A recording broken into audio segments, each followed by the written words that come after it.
வணக்கம் நண்பர்களே, விஜயபிரயாக் பேசுகிறேன். இந்த அதிகாலை நேரத்தில் உங்களை எல்லாம் சந்திப்பதில் பெரும் மகிழ்ச்சி. தங்க நேரத்தில் 10 விஷயம் இருக்குது.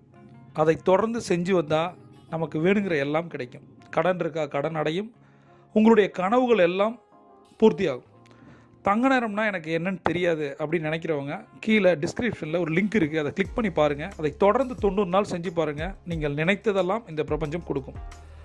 சுயக்கட்டளைகளை தொடர்ந்து சொல்லணும். சுயக்கட்டளைகள்னால் என்ன? ஒரு ரிப்பீட்டிங்கான சென்டென்ஸ், இது வாக்கியங்கள் திரும்ப திரும்ப சொல்லும்போது நமக்கு ஒரு பாசிட்டிவ் எனர்ஜி கிடைக்கும், ஒரு பாசிட்டிவ் ஆரா கிடைக்கும். அது மைண்டையும் பாடியும் மாற்றும். அதுவும் இதுபோல் காலை நேரத்தில் நம்ம தொடர்ந்து சொல்லும்போது நம்ம நினச்சது நடக்கும். எப்படி நடக்கும்? மனம் அமைதியாகும். சரியா? அந்த தங்க நேரம் பண்ணிவிட்டு அதில் இந்த சுயக்கட்டளைகளை தொடர்ந்து 3 முறை சொல்லும்போது மனசு அமைதியாகுது. அதிகாலை நேரத்தில் இந்த பிரபஞ்ச கதிர்கள் நம்மளை நோக்கி வரும்போது நம்மளால் யோசிக்க முடியும். அந்த யோசிப்பு திறன் உங்களுக்கு நினச்சதெல்லாம் கொண்டு வந்து கொடுக்கும். இதை தொடர்ந்து செஞ்சு பாருங்கள். இன்றைக்கி நம்ம மிக முக்கியமான 3 பண கட்டளைகளை பார்ப்போம். எனது வங்கிக் கணக்கு தொடர்ந்து பணத்தால் நிரப்பப்படுகிறது. எனது வங்கிக் கணக்கு தொடர்ந்து பணத்தால் நிரப்பப்படுகிறது. எனது வங்கிக் கணக்கு தொடர்ந்து பணத்தால் நிரப்பப்படுகிறது. நான் சம்பாதிக்கக்கூடிய பணத்திற்கு வரம்புகள் இல்லை.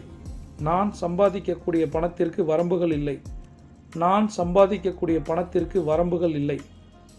எதிர்பார்த்த மற்றும் எதிர்பாராத வழிகளில் பணம் என்னை நோக்கி பாய்ந்து வந்து கொண்டிருக்கிறது. எதிர்பார்த்த மற்றும் எதிர்பாராத வழிகளில் பணம் என்னை நோக்கி பாய்ந்து வந்து கொண்டிருக்கிறது.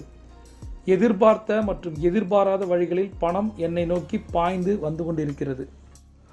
தொடர்ந்து இந்த சுய கட்டளைகளை 3 தடவை சொல்லணும். 8 முறை எழுதணும். எதில் எழுதணும் அப்படின்னா, இதுக்கான ஒரு ஸ்கிரிப்ட் இருக்குது. மணிமந்திரா அப்படின்ற புத்தகத்தில் உங்களுக்கு கொடுக்கப்பட்டிருக்கு. மணிமந்திரா புத்தகம் வேணும் அப்படின்னா கீழே இருக்க லிங்கை கிளிக் பண்ணுங்கள். அந்த புத்தகத்தை எடுத்து அதில் உங்களுக்கு கொடுக்கப்பட்டிருக்க இடத்துல 8 முறை எழுதணும். இதை எழுதுவதன் மூலம் என்ன நடக்கும்? நினச்சது எல்லாம் நடக்கும். எப்படி நடக்கும்? ஒரு இலக்கு அப்படின்னு நம்ம வைக்கிறோம், அதை எழுதும் போது தான் 50% சாத்தியமாகுது. அதனால் தொடர்ந்து அதிகாலை இந்த நேரத்தில், தங்க நேரத்தில், அதிகாலை நேரத்தில், பிரம்ம முகூர்த்தத்தில் நம்ம தொடர்ந்து எழுதும்போது நம்ம மனசுல பதியுது. எண்ணம், சொல், செயல் தான் வெற்றியை கொடுக்குது. இதை தொடர்ந்து பண்ணி பாருங்க. ஏதாவது டவுட் இருந்தால் கமெண்ட்ல கேளுங்க. பிரபஞ்சம் குட்டி தர காத்திருக்கு. நீங்க ஒரு champion. See you on top.